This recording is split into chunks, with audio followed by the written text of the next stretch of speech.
Assalamualaikum warahmatullahi wabarakatuh. Bismillahirrahmanirrahim. Alhamdulillahirabbil alamin wassalatu wassalamu ala asyrafil anbiya'i wal mursalin sayyidina wa maulana Muhammadin wa ala alihi wa sahbihi ajma'in. Subhana la ilma lana illa ma 'allamtana innaka antal alimul hakim. Yang sama-sama kita hormati Ketua dan Panitia Pembangunan Masjid Bidayah, para sesepuh, para tokoh masyarakat, para ahli ilmu, ahli ibadah, bapak-bapak, ibu-ibu, hadirin sekalian yang dimuliakan Allah Subhanahu wa Ta'ala. Alhamdulillah, pada kesempatan pagi ini dengan izin dari Allah Subhanahu wa Ta'ala, kita semua bisa dapat berkumpul di tempat yang mulia ini dalam rangka untuk mengkaji tafsir Al-Quran, yang alhamdulillah hari ini merupakan hari atau minggu yang kedua yang akan kita mulai dengan surah Al-Baqarah dari ayat yang pertama. Mari kita baca bersama-sama sebelum kita kaji tafsirnya beberapa ayat yang menjadi tema dari kajian kita pada kesempatan pagi ini. A'udzu billahi minasy syaithanir rajim. Bismillahirrahmanirrahim. Alif lam mim. Dzalikal kitabu la raiba fihi hudan lil muttaqin. Alladzina yu'minuna bil ghaibi wa yuqimuna ash-shalata wa mimma razaqnahum yunfiqun. Walladzina yu'minuna bima unzila ilayka wa ma unzila min qablik wa bil akhirati hum yuqinun. Ulaika ala hudan min rabbihim wa ulaika humul muflihun. Innal ladzina kafaru sawa'un 'alaihim a anzartahum am lam tunzirhum la yu'minun. Khatamallahu 'ala qulubihim wa 'ala sam'ihim وعلى أبصارهم غشاوة ولهم عذاب عظيم.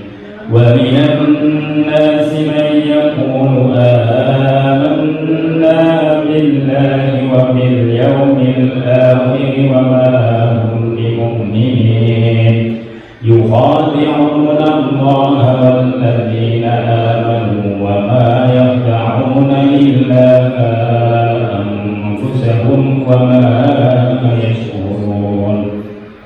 في قلوبهم مرض فزادهم الله مرضا ولهم عذاب أليم بما كانوا يكذبون.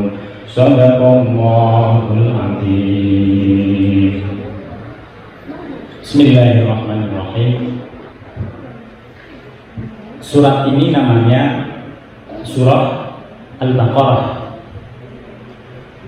Al-Baqarah itu artinya sapi betina.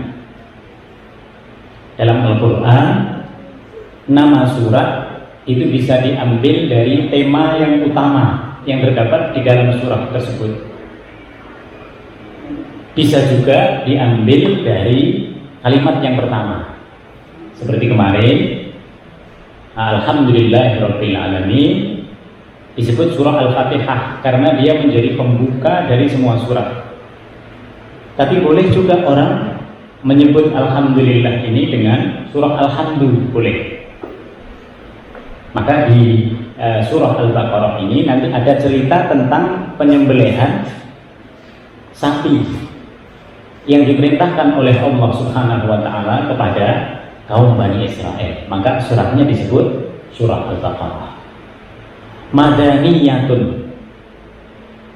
Surat ini secara umum disebut surat Madaniyah. Apa itu surat Madaniyah? Surat yang kebanyakannya turun di Madinah.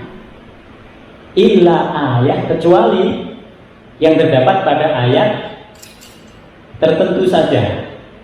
Jadi tidak seluruhnya, nanti ada beberapa ayat yang memang turunnya itu di Mekah. Surat ini, jumlah dari suratnya adalah ikhda wasamanina wa mi'atain. Jumlah seluruh suratnya itu ada 280 surat. Ini. Wakila dikatakan di dalam tradisi ulumul Quran, ini merupakan ayat ataupun surat yang paling panjang di dalam Al-Quran. Maka surat ada beberapa surat di dalam Al-Quran itu disebut dengan surah At-Tiwal, surat yang panjang-panjang. Itu terletak di awal-awal dari Al-Quran, surah Al-Baqarah, nanti surah Al-Imran, nanti surah An-Nisa. Ada 7 surat yang ini panjang semua. Tapi dari keseluruhan surat dalam Al-Quran, yang paling panjang itu adalah surah Al-Baqarah. Yang paling pendek apa? Kita harus tahu kalau yang paling panjang itu surah Al-Baqarah, yang paling pendek surah Al-Kautsar yang terdiri dari 3 ayat. Inna a'tainakal kautsar fasholli li rabbika wanhar inna syani'aka huwal abtar. Surat ini dimulai dengan kalimat yang bunyinya alif lam mim. Apa artinya alif lam mim? Artinya juga alif lam mim. Jadi alif lam mim ini artinya juga alif lam mim. Kita lihat di dalam tafsirnya. Apa maksudnya alif lam mim ini? Para ulama mengatakan alif lam mim ini disebut dengan al-huruf al-muqatta'ah, huruf yang terputus-putus. Maksudnya huruf yang terputus adalah huruf yang dibaca berdasarkan hurufnya saja. Alif, lam, mim. Dulu ketika ayat ini pertama kali turun, alif lam mim, orang Arab kaget. Kenapa kaget? Kok ada ya kalimat yang bunyinya seperti itu, tapi mereka nggak paham. Karena Imam Mutawalli Asy-Sya'rawi mengatakan ada huruf yang dibaca berdasarkan hurufnya, sehingga nanti tidak ada yang mengetahui kecuali yang membuatnya. Maka alif lam mim itu tidak ada yang tahu artinya. Yang kedua, ada huruf yang dibaca berdasarkan pengertian yang sudah umum. Maka di sini disebut al-musamma. Contoh, sama tulisannya alif sama lam sama mim, tapi kalau dia dikasih huruf alam menjadi bermakna dia. Apa artinya alam? Kita lihat dalam Al-Quran. Alam tara kaifa, tidakkah engkau mengetahui? Fa'ala rabbuka bi ashabil fil. Jadi menjadi dia bermakna karena masyarakat sudah mengetahui apa artinya kalimat alam. Alam tara kaifa, alam nashrah laka sadrak. Tapi kalau huruf itu berdiri sendiri, dibaca berdasarkan hurufnya, maka nggak akan ada yang tahu.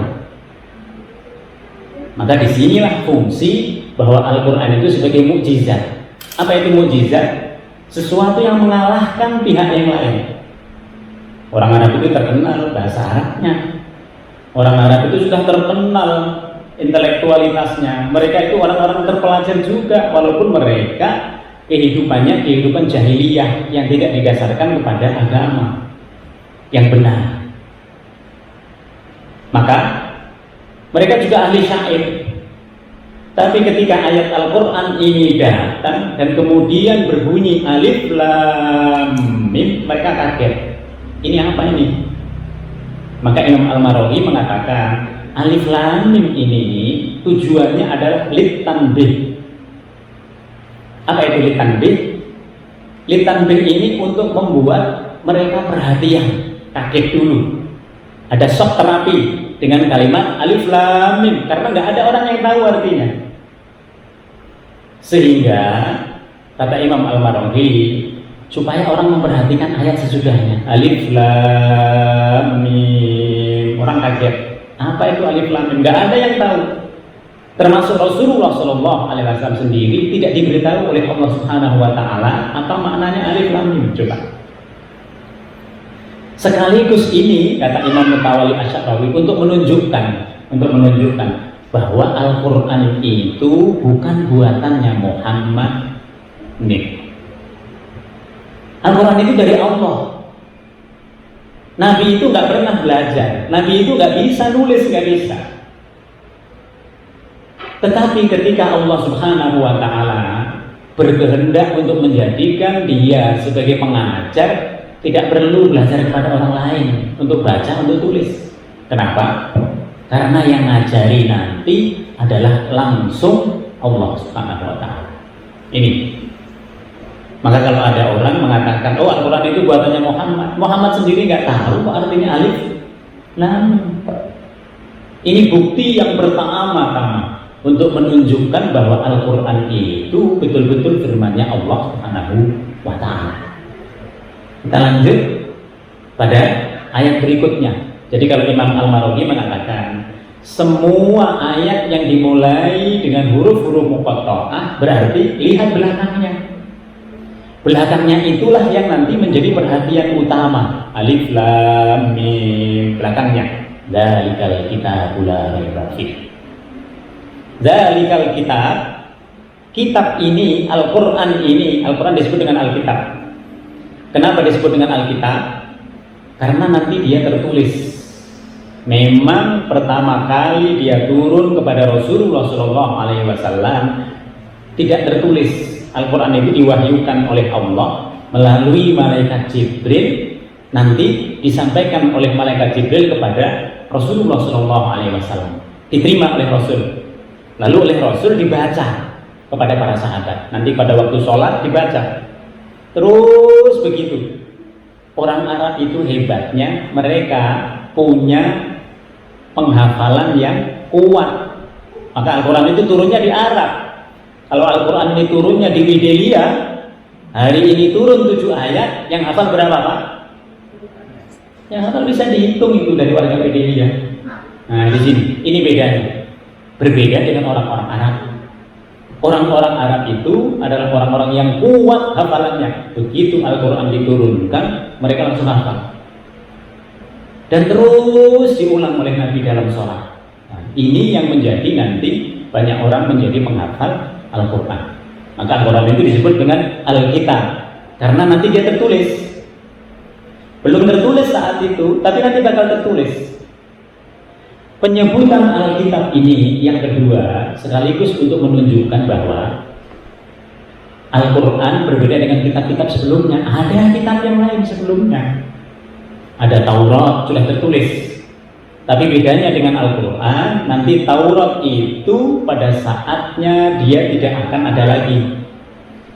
Karena dia hanya diturunkan oleh Allah Subhanahu Wa Taala pada waktu yang tertentu saja, pada umat yang tertentu. Berbeda dengan Al-Quran. Nanti ada Injil. Injil juga sama, diturunkan oleh Allah Subhanahu Wa Taala kepada Nabi Isa alaihissalam, disebut dengan Alkitab. Maka orang-orang Yahudi itu disebut dengan Ahlul Kitab karena mereka punya kitab. Orang Arab pada waktu itu belum punya kitab, sehingga yang disebut dengan Ahlul Kitab itu orang-orang Yahudi. Mereka punya Taurat, mereka punya Injil. Tapi ini yang menjadi keistimewaan Al-Quran. Nanti semua yang ada dalam Taurat, semua yang ada dalam Injil disempurnakan dalam Al-Quran. Maka Allah menyebut dzalikal kitab ini la raiba fiih, tidak ada keraguan sama sekali bahwa dia berasal dari Allah Subhanahu Wa Taala. Tidak ada keraguan. Kalau ada orang yang meragukan bahwa Al-Quran ini bukan berasal dari Allah Subhanahu Wa Taala, sampai kapanpun dia memberikan bukti, nggak akan bisa. Tidak akan bisa. Dari yang pertama tadi sudah kelihatan Alif Lam Mim. Nabi Muhammad sendiri juga nggak tahu. Coba Orang-orang Arab sampai sekarang juga nggak tahu apa maknanya dari alif lam mim ini. Sekaligus ini untuk menunjukkan kepada kita bahwa ilmu itu aslinya semuanya berasal dari Allah. Kalau Allah tidak mengizinkan ilmu ini berkembang, nggak akan bisa. Maka pada ayat ini ditegaskan oleh Allah Subhanahu wa taala, Al-Qur'an ini tidak ada keraguan di dalamnya bahwa dia berasal dari Allah. Kalau dia berasal dari Allah, maka kebenarannya menjadi mutlak. Kebenarannya menjadi kebenaran yang mutlak karena berasal dari Allah. Maka orang yang membaca Al-Quran berbeda dengan membaca buku. Kita membaca Al-Quran, alif, lam, mim, itu mendapatkan pahala berapa di situ?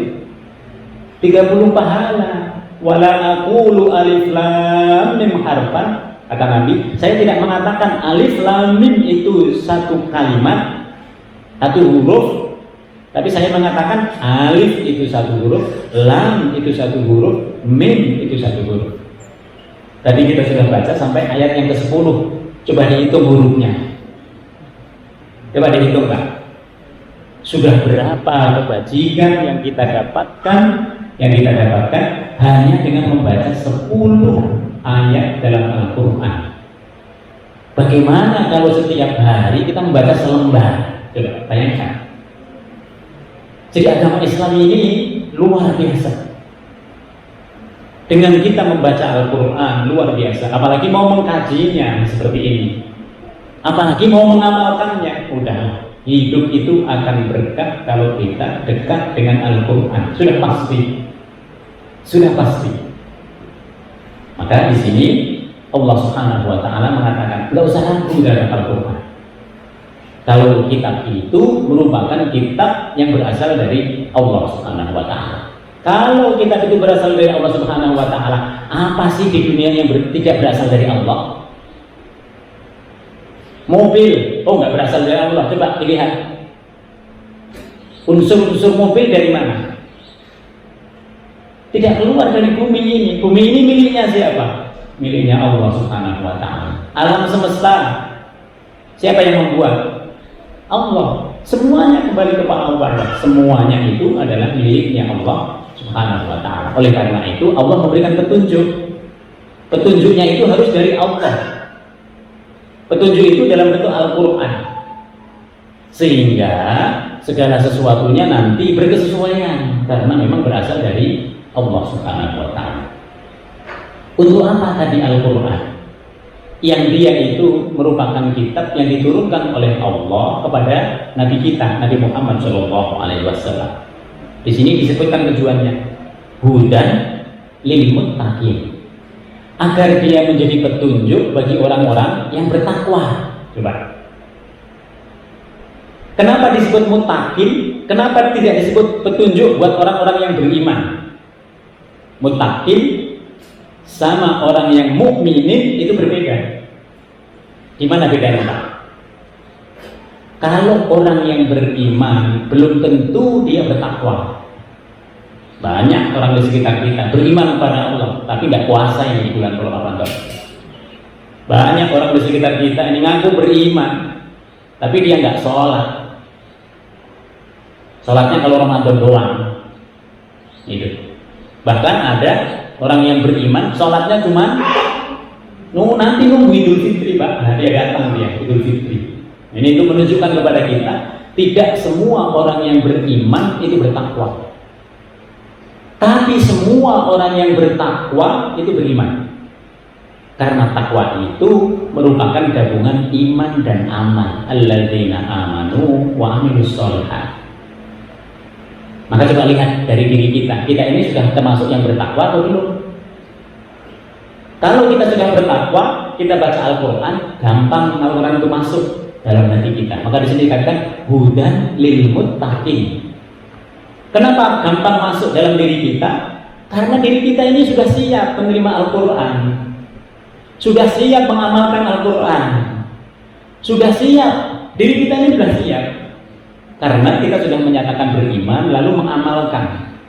Ini yang disebut dengan hudan. Apa itu petunjuk? Petunjuk itu sesuatu yang bisa menyampaikan kepada tujuan. Bapak mau pergi dari sini ke Junction, nggak tahu arah, Bapak langsung jalan aja, jalannya arah ke Cianjur, kira-kira nyampe Junction apa enggak? Bisa nyampe, tapi nyampenya nanti 1 bulan lagi setelah nyampe Bandung, karena terus ujung-ujungnya balik lagi ke Junction. Bahkan ada orang yang tidak sampai. Al-Quran itu hudan, petunjuk yang akan menyampaikan kita kepada Allah Subhanahu wa Ta'ala. Kita lihat, kita itu dulu ketika pertama kali Allah menciptakan Nabi Adam alaihissalam, Allah menciptakan malaikat, Allah menciptakan kelompok jin, di mana diletakkan oleh Allah? Diletakkan di surga. Lalu diturunkan ke dunia supaya apa? Supaya kita bisa kembali lagi mewarisi surga. Coba. Maka Al-Quran ini adalah manhaj. Manhaj itu sesuatu yang kita tempuh, cara yang kita tempuh, sesuatu yang kita lakukan yang akan bisa menyampaikan kita nanti kembali kepada Allah. Kembali kepada Allah itu artinya kemana? Ke surga. Maka kalau ada orang yang ingin masuk surga, kitabnya harus menggunakan Al-Quran. Nggak bisa menggunakan yang lain. Yang lain itu maksudnya ke neraka. Di sini. Maka di sini disebut oleh Al-Quran hudan lil muttaqin. Al-Quran itu petunjuk bagi orang yang bertakwa. Maka semua orang yang bertakwa dia akan dekat dengan Al-Quran, akan membaca Al-Quran, akan mempelajari Al-Quran. Karena berkesesuaian ini antara bertakwa dengan Al-Quran itu. Orang yang jauh dari Al-Quran nanti semakin tidak bertakwa ya. Bapak perhatikan aja. Nggak pernah baca Quran, nggak pernah baca As-Sunnah, terus ngikutin dirinya sendiri. Apa yang terjadi? Semakin jauh dari nilai-nilai yang ada di dalam Al-Quran. Siapa yang disebut dengan Al-Muttaqin ini? Dijelaskan oleh Allah pada ayat berikutnya. Alladzina yu'minuna bil ghaib. Yang pertama, dia harus beriman kepada yang gaib. Apa itu yang gaib? Yang nggak kelihatan. Yang nggak kelihatan oleh kita apa? Banyak. Allah nggak kelihatan. Tapi ada apa enggak Allah itu? Ada. Kalau tidak ada Allah, tidak ada dunia. Kalau tidak ada Allah, tidak ada alam semesta. Kalau tidak ada Allah, nggak ada nih kita. Maka iman itu sesuatu yang nggak kelihatan. Oleh sebab itu Allah Subhanahu wa Ta'ala memberikan fasilitas di dalam tubuh kita ini. Ada yang disebut dengan hati. Ini ada hati. Di dalam jantung kita ini bisa menerawang sesuatu yang nggak kelihatan. Allah nggak kelihatan, tapi hati kita bisa percaya. Allah punya malaikat, hati kita percaya. Allah punya nanti hari kiamat, hati kita percaya. Kenapa bisa percaya? Karena Allah menginformasikan dari Al-Quran. Maka orang itu bisa mendapatkan ilmu, itu ada dua. Yang pertama karena diberitahu oleh Allah dari Al-Quran, itu disebut dengan ilmu nakli. Semua dari Allah. Manusia, aku itu Tuhanmu. Innani anallah, la ilaha illa ana. Tidak ada Tuhan selain diriku, kata Allah. Aku punya malaikat. Pengen tahu buktinya? Itu loh, ketika Adam pertama kali diciptakan oleh Allah Subhanahu wa Ta'ala, sudah ada malaikat. Malaikat, kelompoknya jin, semuanya disuruh untuk bersujud. Bersujud apa di sini? Untuk memuliakan Adam.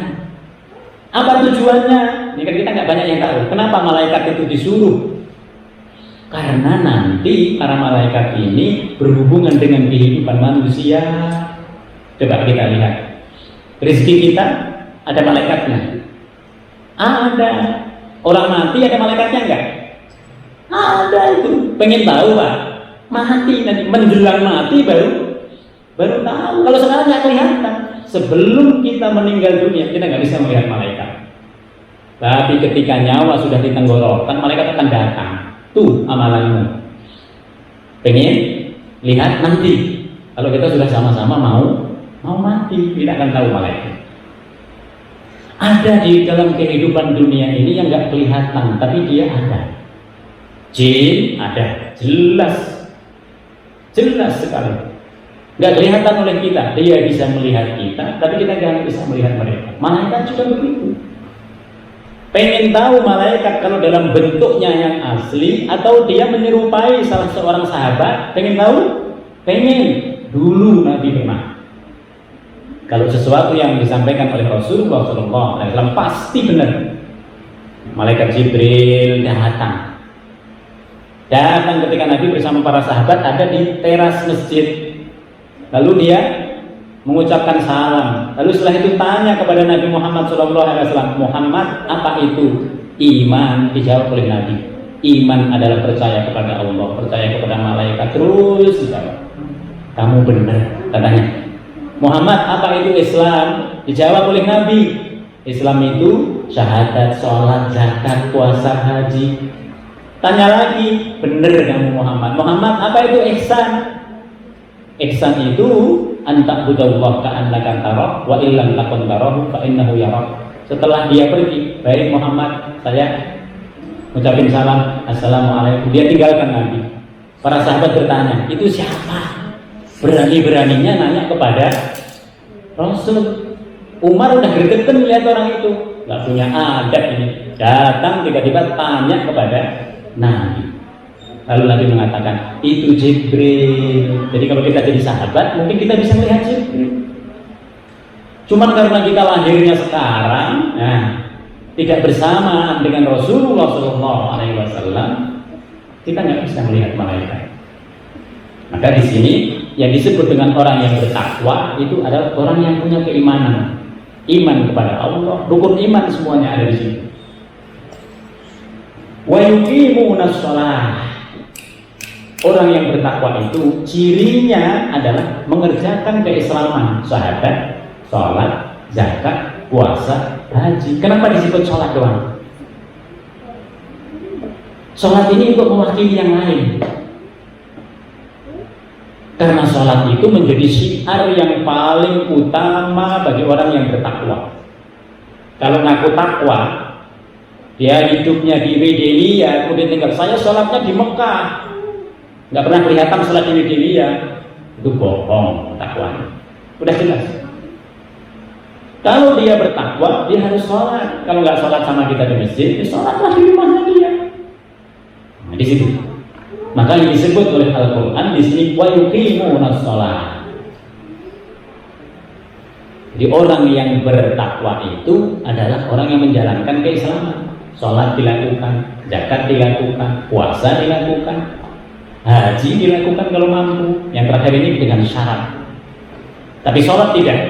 Selama kita hidup sudah balik wajib sholat. Kalau nggak sholat, jangan mengatakan dirinya sebagai orang yang bertakwa.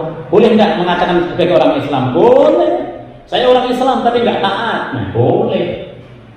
Tapi dia mengatakan orang yang bertakwa tidak boleh. Nah, di sini. Ini bedanya antara Islam dengan takwa. Ini bedanya antara iman dengan takwa. Wa mimma razaqnahum yunfiqun. Dan dari apa yang dirizkikan oleh Allah Subhanahu wa taala, ciri daripada orang yang bertakwa itu dia menginfakkan. Apa itu infak? Infak itu membelanjakan harta kita. Allah menggunakan kalimat infak ini untuk mewakili tiga hal. Untuk mewakili zakat, untuk mewakili infak itu sendiri, untuk mewakili sedekah. Bapak mau zakat fitrah, mau zakat mal, itu infak, membelanjakan harta kita. Cuman dibelanjakannya bukan di tempatnya Pak Robi, gitu. Dibelanjakannya di mana? Di jalan Allah. Kalau kita di tempatnya Pak Robi, membelanjakan langsung dapat. Pak Robi, belanja dong. Nah, apa Pak? Itu mau Indomie. Ada apa kita? Tapi kalau belanja kepada Allah Subhanahu wa taala tidak seperti itu. Kita berikan kepada orang lain, kita percaya bahwa Allah sebelum orang itu menerima infak kita, Allah sudah terima. Coba. Sebelum Bapak ngasih itu sedekah, sebelum ngasih itu fitrah kepada orang-orang fakir, orang-orang miskin, sebelum nyampe di tangannya dia, udah nyampe di tangannya Allah. Lalu Allah Subhanahu wa taala memeliharanya. Lalu nanti ketika kita melihat di akhirat, ternyata punya kita itu lebih besar dari yang kita keluarkan dulu. Mengeluarkannya cuma 100.000, tapi di sana menjadi sebesar gunung. Mengeluarkannya 100 juta, nanti di sana menjadi, kalau 100.000 jadi gunung, kira-kira 100 juta jadi apa Pak? Bisa dibayangkan? Itulah Allah. Maka pahala itu nggak kelihatan di dunia. Kalau pahala itu kelihatan di dunia, kita sombong-sombongan. Tuh lihat, tuh punya saya itu investasi di akhirat. Nah itu. Oleh sebab itu Allah Subhanahu wa taala itu menyebutnya dengan pahala, dengan as-sawab. Sawab itu apa? Nggak kelihatan oleh kita, tapi nilainya ada nanti di sisi Allah Subhanahu wa taala. Yang keempat, walladzina yu'minuna bima unzila ilaika. Orang yang bertakwa itu adalah orang-orang yang beriman kepada Al-Qur'an yang diturunkan kepadamu Muhammad. Coba. Kenapa ini perlu disebut? Karena sebelum Nabi Muhammad SAW tadi kita sebut sudah ada ahlul kitab. Mereka punya Taurat, mereka punya Injil. Setelah datang Nabi Muhammad membawa Al-Quran, mereka tidak percaya. Coba, kenapa mereka tidak percaya? Karena Muhammad itu bukan berasal dari orang-orang Yahudi. Mereka punya anggapan Nabi itu harus orang Yahudi. Ini salah. Kenapa salah? Karena yang memilih Nabi itu Allah. Innallaha astafa Adama wa Nuha wa ala Imrana wa ala Ibrahim. Jadi Allah yang memilih. Oleh karena Allah yang memilih, maka haknya Allah untuk menentukan siapa itu Nabi. Maka orang-orang ahlul kitab ini ketika Nabi Muhammad menyatakan dirinya sebagai Nabi lalu membawa Al-Quran, tidak beriman nanti kepada Nabi Muhammad, dia kafir. Bapak lihat dalam sejarah, sebelum Nabi Muhammad menyatakan diri sebagai Nabi, apakah ada orang-orang yang mengatakan dirinya sebagai Nabi? Banyak di Mekah itu Pak. Utbah bin Rabi'ah, dia mengatakan sebenarnya lebih pantas saya jadi Nabi dibanding Muhammad. Al-Walid bin Mughirah mengatakan yang sama. Sebenarnya lebih bijaksana saya dibanding Muhammad. Coba. Tapi apakah Allah milih mereka? Tidak. Ada Umayyah bin Salat di luar Mekah. Dia tinggal di Taif. Taif ini kurang lebih sekarang 300-400 km dari Mekah. Dia mengatakan diri sebagai Nabi, padahal dia tukang teluh, ahli sihir. Dia tahu ketika Muhammad itu mau menyatakan diri sebagai, akan ada nanti di Mekah orang yang mengatakan diri sebagai Nabi. Dia berdagang sama Umayyah. Dia dagang dengan Abu Sufyan. Akan datang nanti orang-orang yang mengatakan diri sebagai Nabi. Dia tahu dari mana dia tahu? Dari pemberitahuan jin. Lalu dia kasih tahu kepada Abu Sufyan, kamu lihat siapa orang yang paling pantas di Mekah? Kira-kira siapa? Yang paling pantas itu adalah mertua saya, Utbah bin Rabi'ah. Umurnya berapa sekarang dia? Umurnya sudah sekitar 70 tahun. Enggak. Dia bisa mengatakan begitu. Umurnya harus 40-an tahun Nabi ini. Karena Nabi ini harus berdakwah nanti. Kalau itu mertuamu sudah umur 70 tahun, itu bukan dia. Kalau Al-Walid bin Mughirah, bapaknya Khalid bin Walid gimana? Umurnya berapa sekarang? Umurnya lebih daripada 50 tahun. Enggak. Pokoknya yang umurnya 50 tahun, ya bingung dia. Begitu sampai di Makkah Abu Sufyan, kemudian Rasulullah SAW mengatakan dirinya sebagai Nabi, dia kaget. Ternyata Muhammad, orang yang selama ini terkenal sebagai orang yang terbaik, sebagai Al-Amin. Dia datang kepada Umayyah bin Salat. Udah ada itu di Mekah. Siapa namanya? Muhammad. Terus kamu baiknya ngikutin dia. Karena kebaikan-kebaikan yang dibawa oleh Nabi itu akan menjadi kebaikan umat yang ada di situ. Wah, nggak mau. Kalau saya ngikutin Muhammad, saya nggak jadi pemimpin. Coba. Terus dia tanya kepada Umayyah bin Salat, kepada orang yang menyatakan akan ada Nabi tadi. Nah, kamu gimana? Kamu apakah akan mengikuti Muhammad? Enggak.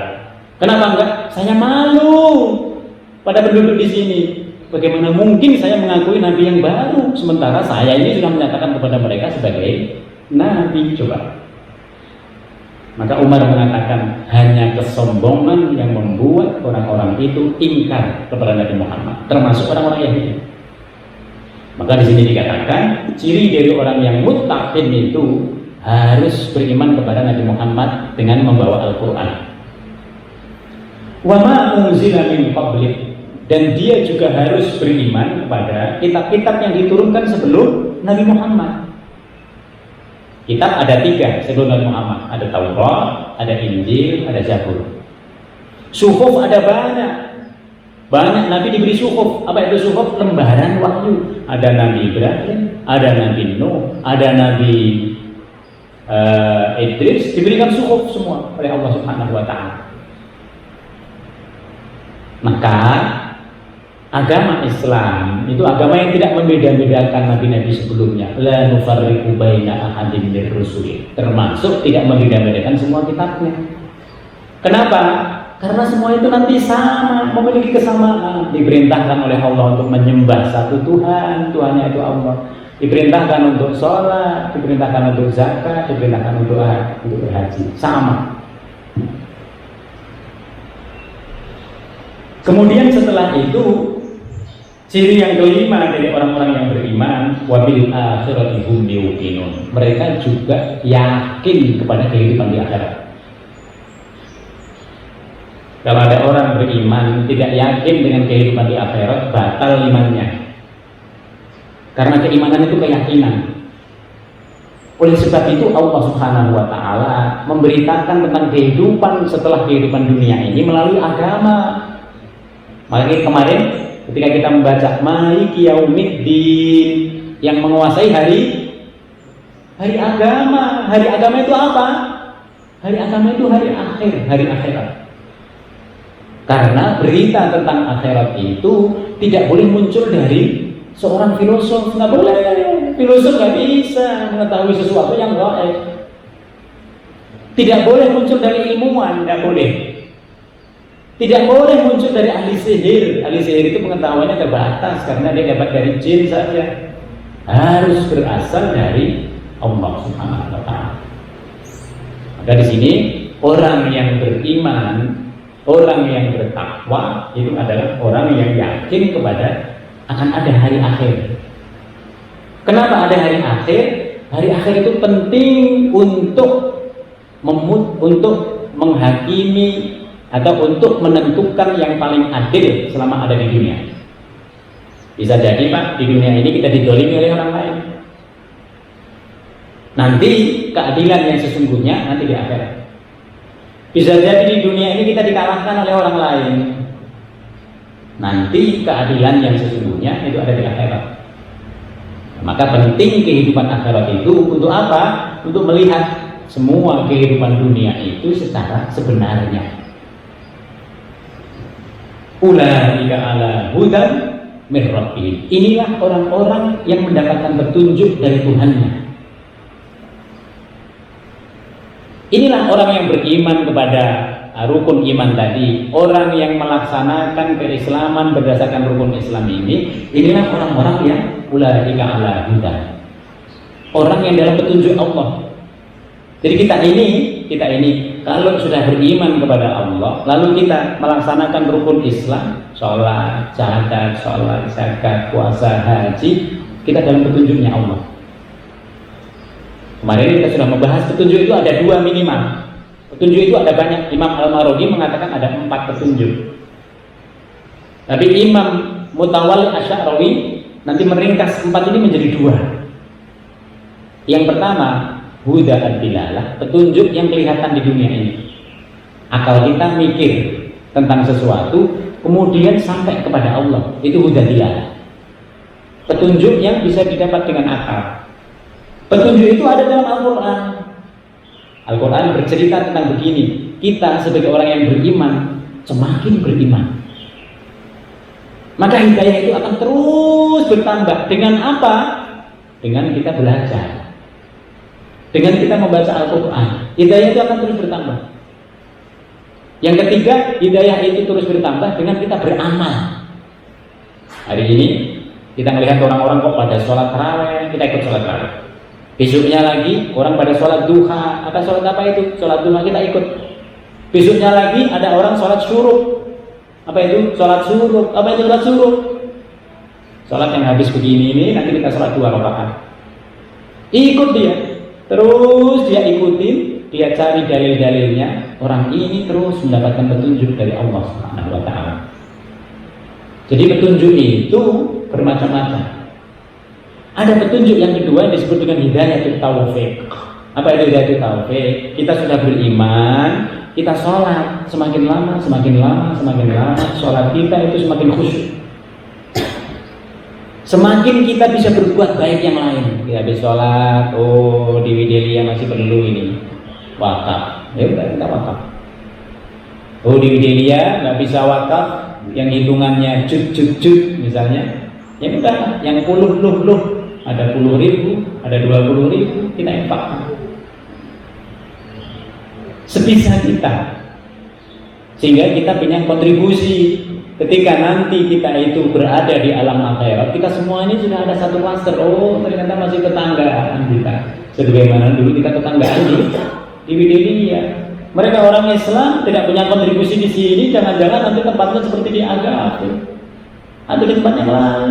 Nah di situ, maka menjadi penting bagi kita itu untuk berkontribusi supaya kita menjadi bagian daripada kebaikan yang ada di situ. Maka di sini ulaika ala hudan. Jadi orang ciri dari orang yang terus mendapatkan petunjuk dari Allah Subhanahu wa Ta'ala itu semakin tambah umurnya, semakin tambah kebaikannya. Cirinya di situ. Semakin lama kok semakin susah diajak untuk taat kepada agama, bahaya. Tapi semakin tambah umurnya, semakin dekat dengan agama. Inilah ciri orang-orang yang terus mendapatkan petunjuk hidayah taufik.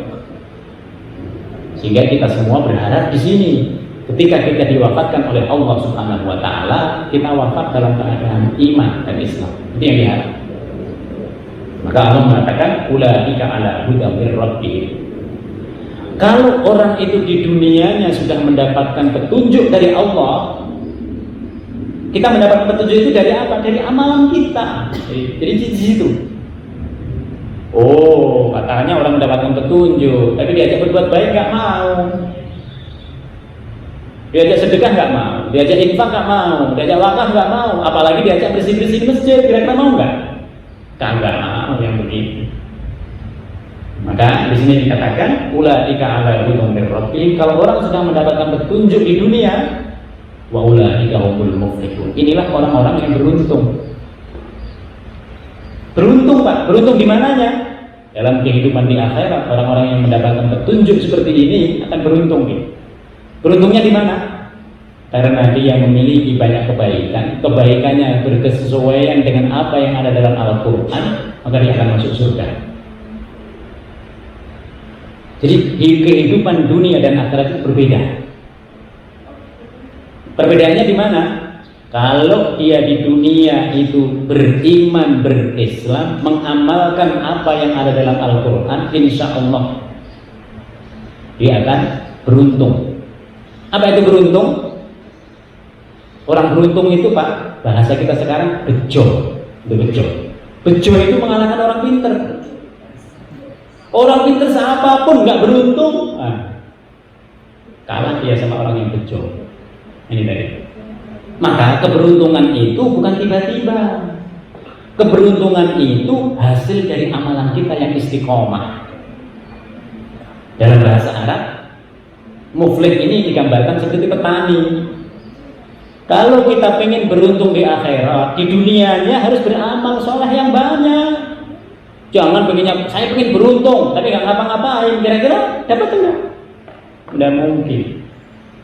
Orang beruntung itu adalah orang yang sudah beramal banyak, lalu dia takut amalannya tidak diterima oleh Allah Subhanahu wa Ta'ala.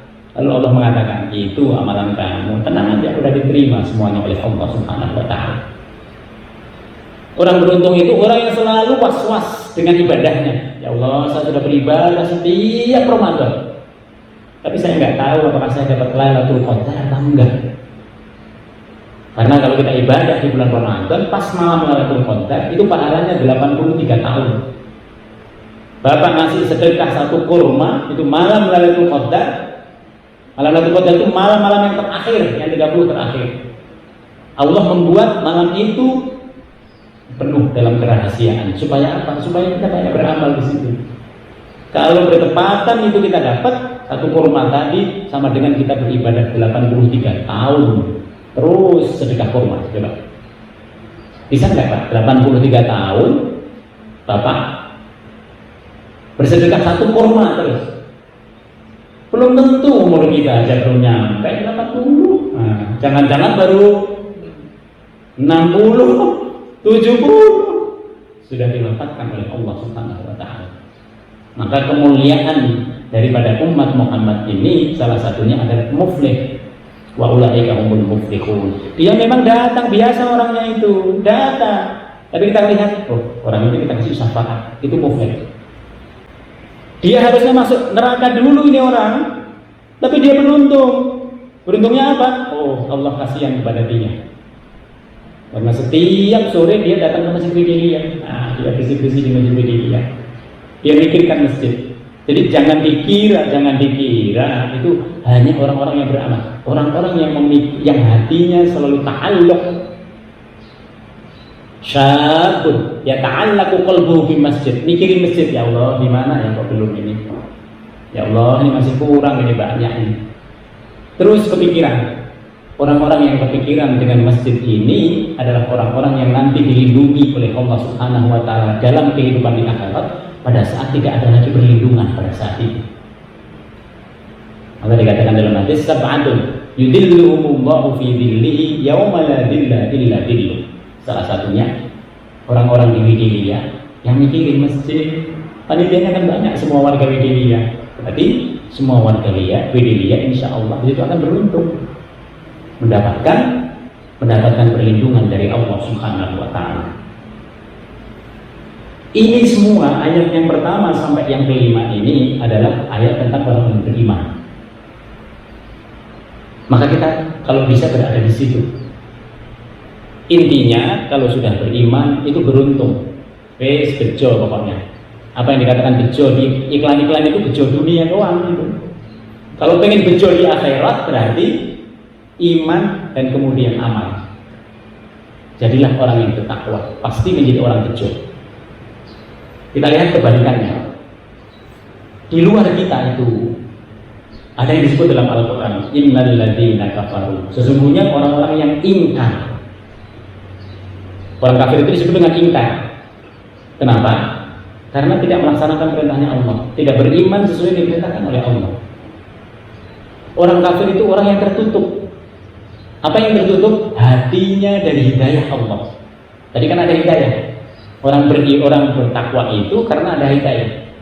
Orang kafir ini nggak dapat hidayahnya. Kenapa tidak dapat hidayah? Karena begitu dia lahir di dunia ditutup oleh keluarganya. Tadi harusnya dia menjadi orang yang suci, begitu lahir suci, tapi nanti dirubah oleh keluarganya. Maka di sini disebut dengan orang yang ingkar. Innal ladzina kafaru. Sesungguhnya orang-orang yang ingkar. Sawa'un alaihim, sama saja kepada mereka. A'andartahum am lam tundirhum la yu'minun. Engkau beri mereka peringatan atau tidak engkau beri mereka peringatan, mereka tetap tidak akan beriman. Kita datangi ke rumahnya, Pak, ayo Pak ke masjid. Kita malah ditampok di situ. Karena dia sudah punya agama. Coba, udah ada masjid seperti ini, dia tidak sampai pemikirannya itu bahwa masjid inilah jalan yang terbaik untuk ibadah kepada Allah, bukan yang lain. Sudah ada dunia segala macamnya, sudah ada rezeki segala macamnya, dia nggak nyampe bahwa rezeki itu bukan urusannya dia, rezeki itu urusannya Allah. Dia punya kehidupan. Dia tahu kehidupannya ini bahkan berakhir, tapi dia tidak sampai. Walaupun sudah kita sampaikan bahwa yang menguasai rezeki, yang menguasai umur kita itu adalah Allah. Mereka bertanya apa enggak sama kita? Kagak. Maka di sini, oleh sebab itu yang paling mudah adalah berdakwah kepada orang yang sudah beriman. Maka kita semuanya ini berdakwah kepada ini. Semakin didakwahi, semakin bertambah. Kadang-kadang dakwah ini agak sulit di hati kita. Karena apa? Ngenahin kita. Gitu. Kadang-kadang enggak, kita santai aja, enggak ngenahin kita. Gitu. Maka dalam dakwah itu ada indar, ada basyir. Ada sesuatu yang menekankan kepada kita supaya meninggalkan hal-hal yang buruk. Padahal kita masuk di situ. Ada yang membahagiakan kita. Kita sudah sholat, kita sudah dibahagiakan. Kita sedekah, dibahagiakan. Ternyata luar biasa pembahagiaannya. Nah, itulah dakwah. Maka dalam dakwah itu harus ada dua hal itu. Orang-orang yang ingkar kepada Allah ini, mau kita ajak seperti apa, atau mau tidak kita ajak, selama Allah belum membukakan hatinya untuk bisa mendapatkan hidayah, mereka nggak akan bisa beriman. Maka hidayah itu mahal. Hidayah kita menjadi orang yang beragama Islam ini lebih berharga dari dunia dan seisinya. Kenapa? Karena yang tidak mendapatkan hidayah nggak beruntung, nanti dia masuk neraka. Kalau orang sudah masuk neraka, hilang cerita, nggak ada lagi cerita. Tapi kalau orang masuk surga, hidup dia selama-lamanya. Coba, mau hidup selama-lamanya atau mau nggak ada cerita? Pilihannya ada di dunia. Pilihannya ada di dunia. Kenapa tadi orang yang ingkar itu sulit untuk didakwahi? Allah menyatakan, khatamallahu ala qulubihim wa ala sam'ihim. Karena Allah sudah nutup, hatinya itu ditutup. Wa ala sam'ihim, telinganya itu ditutup. Dengar azan, coba datang apa nggak ke masjid? Enggak lah, orang saya nggak Islam, nggak tanya. Kenapa nggak Islam? Ya, keluarga saja nggak Islam. Nah, misalnya ini. Kenapa nggak berpikir? Males. Jadi di sini masalahnya lebih banyak karena kemalasan. Kenapa nggak berpikir bahwa semuanya ini berasal dari Allah? Kenapa nggak berpikir bahwa di antara semua agama itu yang paling benar adalah Islam? Gak mau mereka, capek-capek mikir begitu, mikirin makanan aja kata dia, udah sulit. Jadi hidup untuk mikirin makanan, bukan hidup untuk menyembah Allah Subhanahu wa Ta'ala. Ditutup oleh Allah telinganya. Wala absari, matanya ditutup, matanya melihat, tapi mata yang bisa melihat sesuatu ini tidak bisa sampai kepada hatinya untuk bisa beriman kepada Allah. Kalau orang beriman beda Pak, melihat ke langit, bumi, ya Masya Allah, yang disebut Allah. Melihat keindahan di gunung, ya Allah, indahnya. Coba. Yang laki-laki lihat perempuan yang cantik, Masya Allah, nggak boleh lama-lama. Nah, bentar aja. Jangan merototin, kan lakal ula wa alaikas tsani. Yang pertama boleh, yang berikutnya yang dosa. Nah, di sini. Di sini. Ditutup oleh Allah Subhanahu wa Ta'ala, termasuk penglihatannya. Nggak bisa semua fasilitas yang ada pada diri dia, panca indera ini, untuk bisa mendapatkan petunjuk dari Allah Subhanahu wa Ta'ala. Walahum adzabun adzim. Karena hidupnya itu tidak untuk beribadah kepada Allah, maka mereka akan mendapatkan siksa yang agung. Azim. Kenapa agung? Karena dulu perhatikan ini. Mereka dikasih kenikmatan itu melebihi orang yang beriman. Coba, rumahnya lebih gede dari orang yang beriman. Perniagaannya lebih jaya daripada kita semua. Coba. Semuanya diberikan oleh Allah yang lebih banyak. Begitu nanti dia tidak beriman di akhirat, maka semua bentuk kekayaan, kemuliaan yang ada di dunia itu akan berubah menjadi sesat. Makanya di sini disebut adil. Yang besar, yang agung, karena dulu dia diberikan oleh Allah, nikmatnya itu dihabiskan di dunia, tidak sama sekali digunakan untuk bersyukur kepada Allah Subhanahu wa Ta'ala. Wa minan nas, dan di antara manusia Ini yang ketiga, kelompok beriman tadi. Yang kedua, kelompok yang ingkar kepada Allah. Sekarang kelompok yang ketiga, wa minan nas. Dan di antara manusia itu may yaqulu amanna billah. Ada yang mengatakan dia beriman kepada Allah. Wa bil yaumil akhir, dan beriman kepada hari akhir. Wa ma hum bimu'minin. Tapi sesungguhnya mereka itu tidak beriman dengan sebenar-benarnya. Siapa ini? Orang-orang munafik. Kalau kumpul dengan orang yang beriman ada keuntungan, dia akan kumpul di situ. Tapi kalau dengan orang-orang yang ingkar kepada Allah, mereka lebih mendapatkan keuntungan, dia akan tinggalkan. Bersama dengan orang-orang yang beriman itu dia nggak akan mau lagi. Dia akan kumpul dengan orang-orang yang tidak beriman. Yukhadi'una Allah walladzina amanu. Mereka ini menipu Allah. Mereka menipu orang-orang Islam. Yukhadi'una Allah walladzina amanu, dan orang-orang yang beriman. Wa ma yakhda'una illa anfusahum wa ma yashkurun. Mereka tidak sadar bahwa kecerdikan mereka demi keuntungan pribadi itu nanti sebenarnya merugikan mereka. Nanti dibuka oleh Allah. Tuh, kamu ketika bersama orang yang beriman punya kepentingan. Tapi ternyata orang beriman ini mau berjuang, mau bangun masjid, kamu nggak mau di situ, kamu malah ke yang lain. Coba. Jadi mereka ngambil mana yang paling untung. Inilah orang munafik. Jadi ini kelompok yang ketiga. Kelompok yang begini ini dikatakan dalam Al-Quran, fi qulubihim marad. Itu orang begitu itu orang yang hatinya sakit. Coba. Kenapa sakit? Dia mikir terus. Mikir, dia mikir. Jadi mikirnya nggak pernah berhenti ini mikir. Gimana nanti kalau begitu saya harus gimana? Coba. Kalau begini ini saya bagaimana supaya saya tetap dianggap oleh mereka saya dapat keuntungan. Kelompok lain juga akan berkata begitu. Fi qulubihim marad, bahaya. Orang yang begini itu mudzabdzabina baina dzalik. Kadang sholat kalau lagi bersama orang beriman, paling depan sholatnya orang munafik itu. Kalau zikir paling depan, tapi begitu nanti orang yang beriman ini mau menghadapi orang-orang yang ingkar, nah mereka nggak mau. Wah, ini kekuatan. Kayaknya kita kalah nih kalau ini gimana? Ini orang munafik. Maka dikatakan oleh Allah, fi qulubihim marad. Hati mereka ini sakit. Kalau mereka tetap seperti itu, fazadahumullahu marada. Terus ditambah oleh Allah, hatinya ini semakin sakit begini. Maka banyak sekali nanti dia puyeng. Hatinya bingung, selalu bingung mikirin apa, tipu daya apa lagi yang harus dilakukan. Fazadahumullahu marada. Orang yang seperti ini nanti di akhirat seperti apa? Walahum adzabun alim. Adabnya berbeda dengan yang ingkar tadi. Yang ingkar tadi adabnya adalah adim. Adabnya adalah besar, agung. Nah sekarang orang-orang yang munafik ini apa?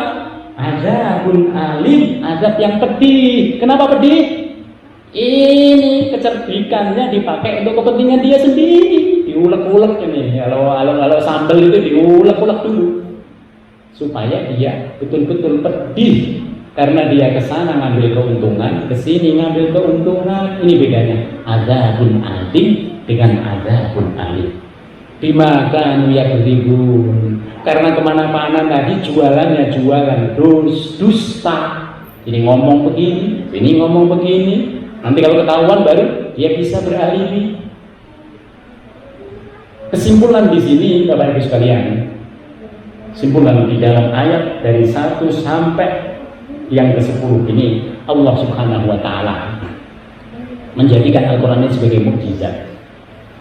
Ternyata setelah alif lam mim tadi ada pembagian 3 kelompok manusia, yaitu orang yang beriman seperti kita, yang bertakwa, yang terus kalau kita di sini akan ditambahkan oleh Allah ketakwaannya. Maka masjid ini harus ramai, harus dimakmurkan oleh kita semua. Kalau nggak sempat mikir gimana ini bisa selesai.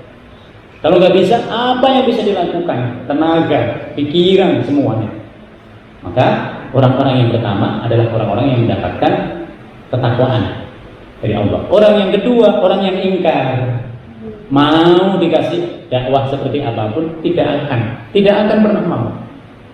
Karena di dalam hati mereka sudah ditutup oleh Allah. Nggak ada panca indera dan lain sebagainya itu yang bisa menyampaikan akal dan hatinya untuk bisa percaya kepada Allah.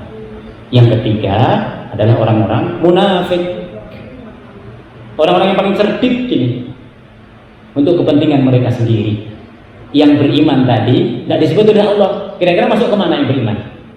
Ke surga. Yang ingkar masuk kemana?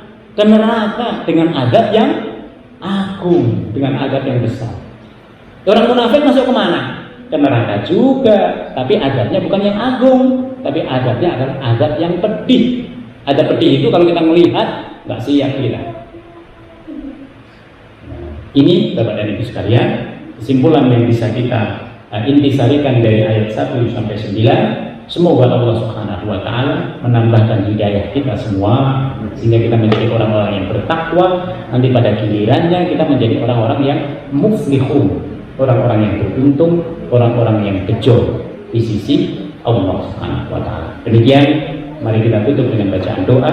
Bismillahirrahmanirrahim. Alhamdulillahirabbil alamin. Hamdan katsiran hamdan syakirin hamdan yu'affi ni'amahu wa yukafi mazidah. Ya Rabbana lakal hamdu kama yanbaghi li jalali karim wa sultanik. Allahumma ja'alna jam'an mubarakan wa marhuma wa tafarraqna min ba'dihi tafarruqan ihsanan wa maksuma. Subhanakallahumma wa bihamdika nashhadu an la ilaha illa anta nastaghfiruka wa natubu ilaik. Subhana rabbika rabbil izzati amma yasifun wa salamun alal mursalin walhamdulillahi rabbil alamin. Demikian, kalau ada hal yang berkenan, ada yang tidak pas, kami mohon maaf. Wal afu minkum. Wassalamualaikum warahmatullahi wabarakatuh.